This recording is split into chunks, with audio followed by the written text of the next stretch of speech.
Hi, this is Cynthia Mare. You're watching Nehanda TV, and I'm going to sing you Songwriting in English, the English version that's coming next year. So, here it goes.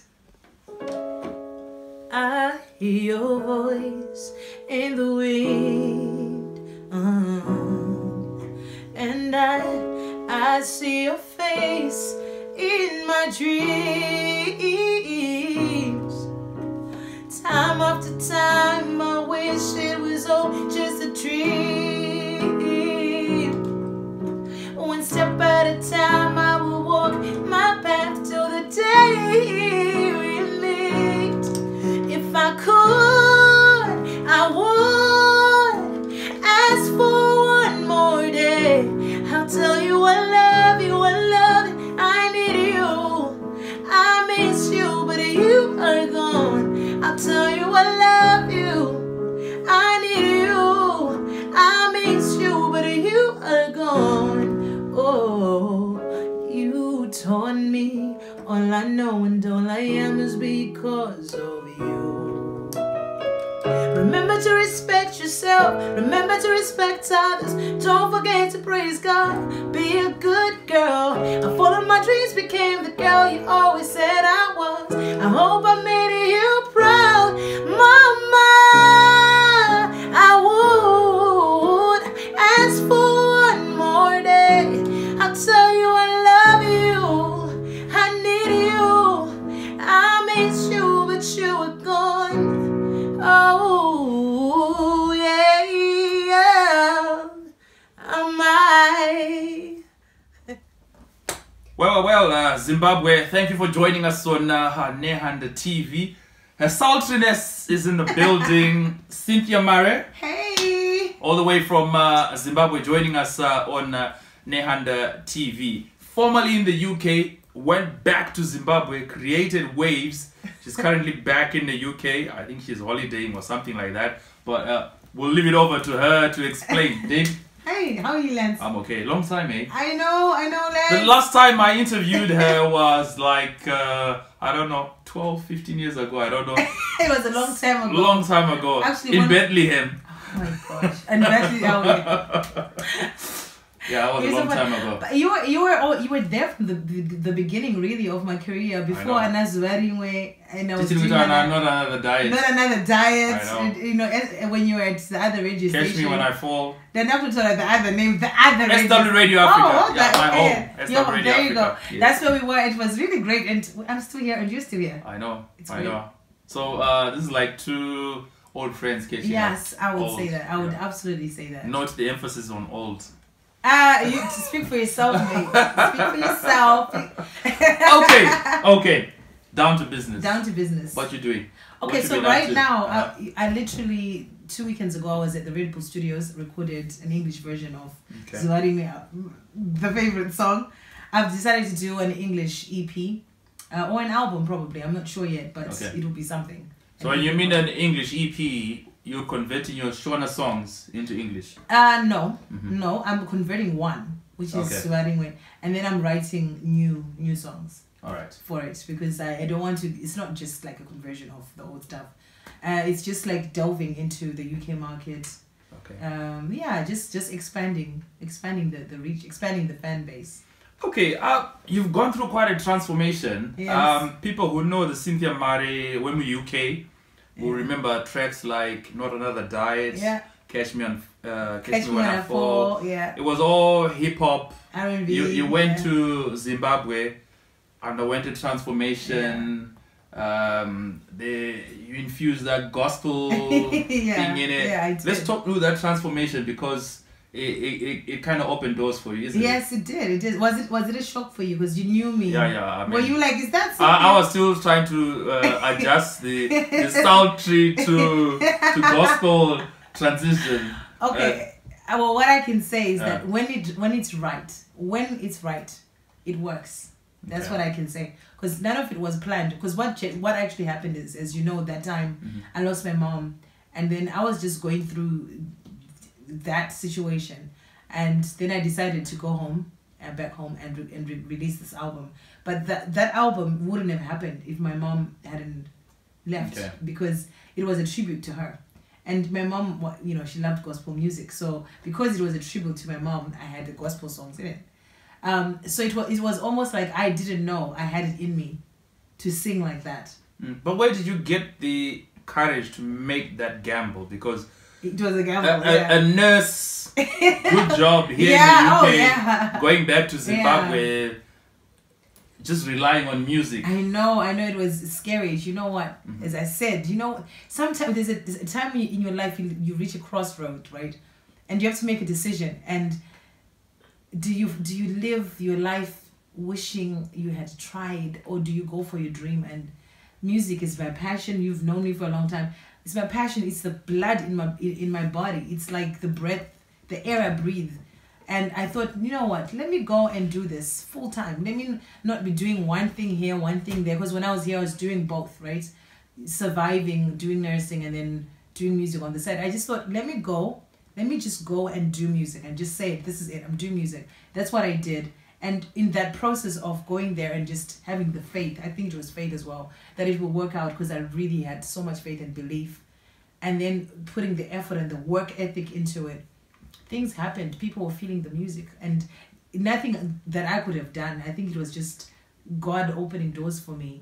Maybe he heard me cry. He heard my cries. He heard my cry for having a chance to do the thing that I really utmostly feel like is a calling for me. Yeah, music is a calling for me. But you've also shown that you are versatile, because from Zuvarimwe, of course, we have your new release Flavor. Yeah. But for me, back to my Catch Me When I Fall days. Yeah, but for me, what stood out is Ngoro. Ngoro, yeah. The one, the video where you did with John Paul. Yeah. I watched Ngoro, and it stood out for me because you're very versatile. It was almost like a female Oliver Mtukudzi. Oh my gosh. Oh, because, you honor me. Because, yeah, I mean, the vocal range in that song, you came all guns blazing, and you were like almost showing off in a way. Well, thank you. You know what? Ngoro just happened. So the album Shinga was recorded at Japre's studio. Okay. And Ngoro is one of the songs that came up. And you know what? That song, funny enough, it just happened, we can say by mistake, because we were rehearsing with my band, and my bass player just started playing that bass line. Din, din. And then I was just playing around. I was like, honestly, this is how this song came about. And then next thing you know, it developed into a song. Next thing you know, I'm like, okay, you know what? I'm going to include it in the album. And I recorded it. And it was just like that. Yeah. Talk us through songwriting. I'm fascinated by songwriting. Okay. Not because I'm a songwriter, Yeah. but because I'm a journalist and I write articles. Yes, true. So if someone is watching this and wants to be a songwriter, Okay. what does it take to be a songwriter? Is it the ability to rhyme, or the ability to tell a story? I mean, if you are addressing young, upcoming songwriters, what do you tell them? How do you do it? Okay. What's the process? I think people are different, because, for example, you find dancehall singers like Winky D rhyme a lot, and you find hip-hop artists rhyme a lot. I've noticed that I don't rhyme that much. Okay. I guess I didn't. Is rhyming important though? I think it helps, because if you have like something that rhymes, it's like a jingle. It sticks in the head. Okay. So rhyming helps, but you have to have a good story. I think good storytelling is very important, and you have to have a strong chorus. So if you have that structure of, okay, what am I talking about? What's the story? What am I talking about? And then you have a strong chorus that's repetitive, so that someone can really get it easily, and use less words with a big meaning. Like if I think about it, it doesn't have a lot of words really. The chorus is just that's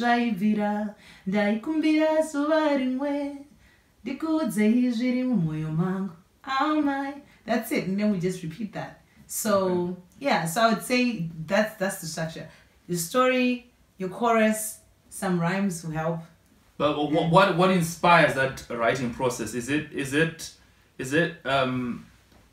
does it hit you? You feel inspired and you take out a notebook and start write, or you do the Jay-Z one. Jay-Z says he never writes. It's just like he never writes anything. No, unfortunately, I don't have Jay-Z's amazing brain storage power to think things and they're already perfect. So I write.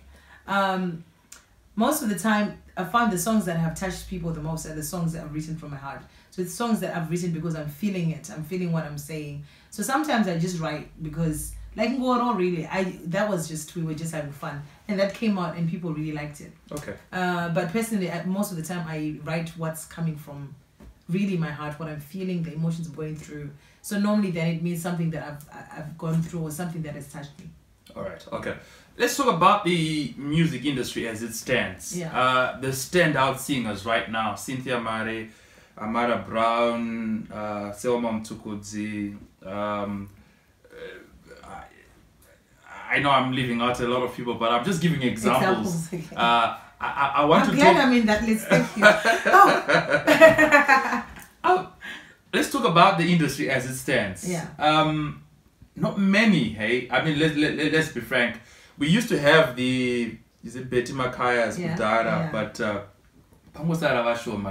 people who are actually doing it now, Pachi Hera and others. I think it's Trukuya. Takawanda, because you know what, there's Tammy.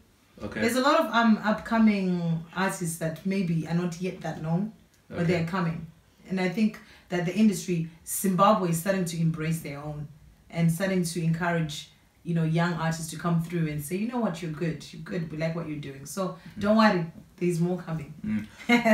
How do musicians survive though? Because countless artists that I've interviewed, obviously, piracy, it's almost a done deal to accept kuti there's no money from selling CDs. Yeah.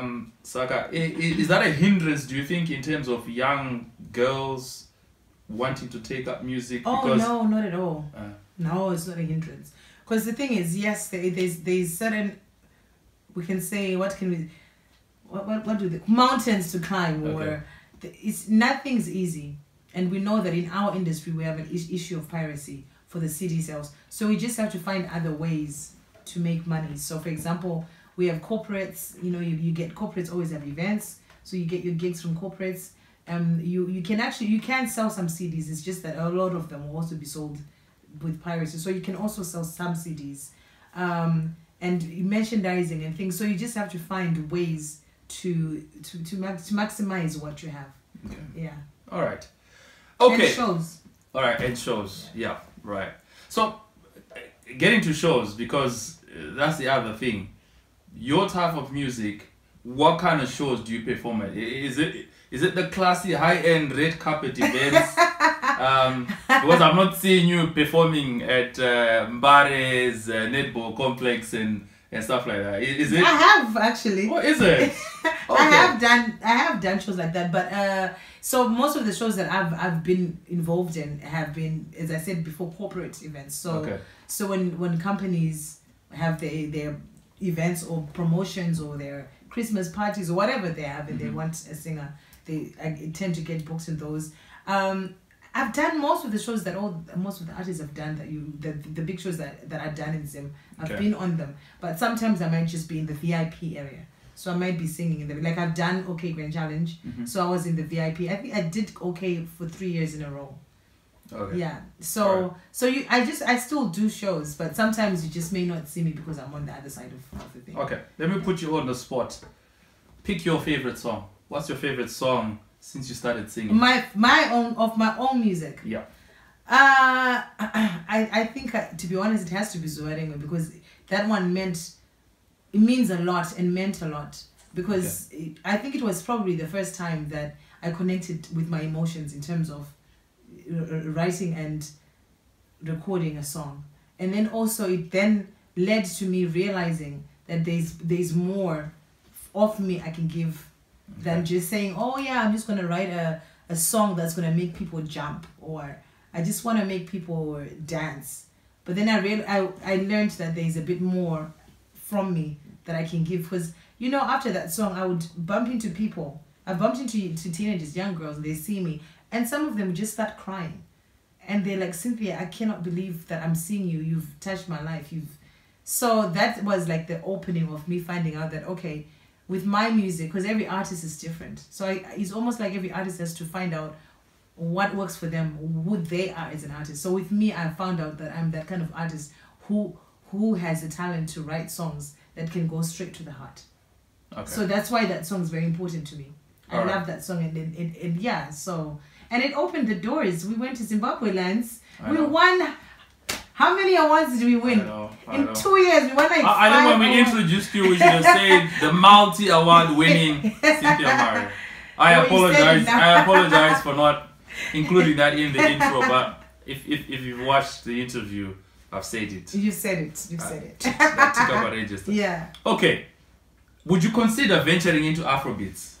Well, yeah, I think we can say Flavor, the song Flavor that I've just released is sort of my attempt at Afrobeats. This is my first Afrobeat song, I think. Okay. And it's chilled out and all that stuff. But I actually want to do a few more Afrobeat songs because I don't want to just hold myself back or put myself in a box and say, okay, I only do this genre. Because actually... Because I think people were bracketing you as a gospel singer at some point. And you must have been laughing because you were like, wait a second. Cynthia sang Catch Me On Up. What do you mean gospel singer? I know. I just sing what I'm feeling.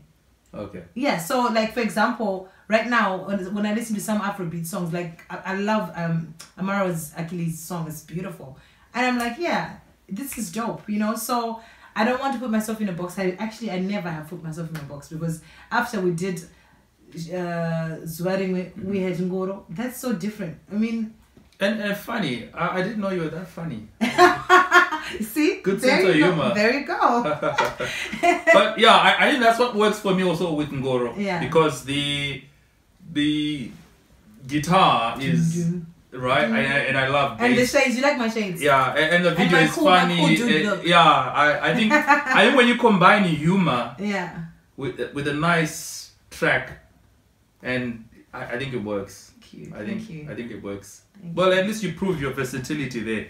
Okay, so this is what we're gonna do. We got a keyboard. We got my daughter's keyboard somewhere in here. So we're gonna give Cynthia, and she'll, I don't know, dazzle you hopefully. With some of the tracks. Yeah. And what we're gonna do what we're gonna ask her to do rather is to talk more about the track, what it's about, and then just give you little teasers. But you can find the music obviously on YouTube if you're watching this on YouTube. Yeah, and Spotify. So support her. Watch as many of her videos as possible. Share. Buy her stuff on iTunes and other digital platforms. Okay, so I'm gonna just sing you a short chorus of the Shona version of Songwriting.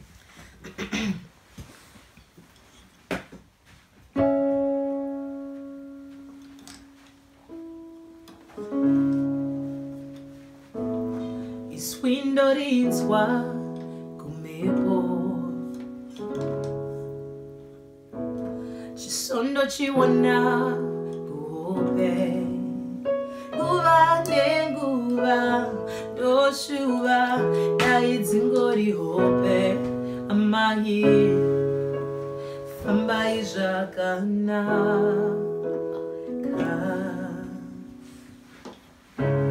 Dai jaivira Dai kumbira Songwriting Oh my Ndikudze Moyo mangu amai Dai jaivira Dai kumbira Songwriting amai Ndikudze zviri mumoyo mangu amai Zvose makandipa kuti ndikure Nasi ndava kuzvionera wondega amai Mashoko enyu ndakachengeta amai Rwiyo ndoshuva tichimba tose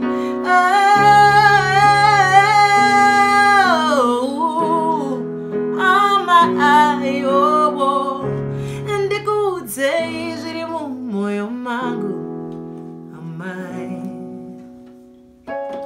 Dai jaivira Dai kumbira Songwriting Ndikudze zviri mumoyo mangu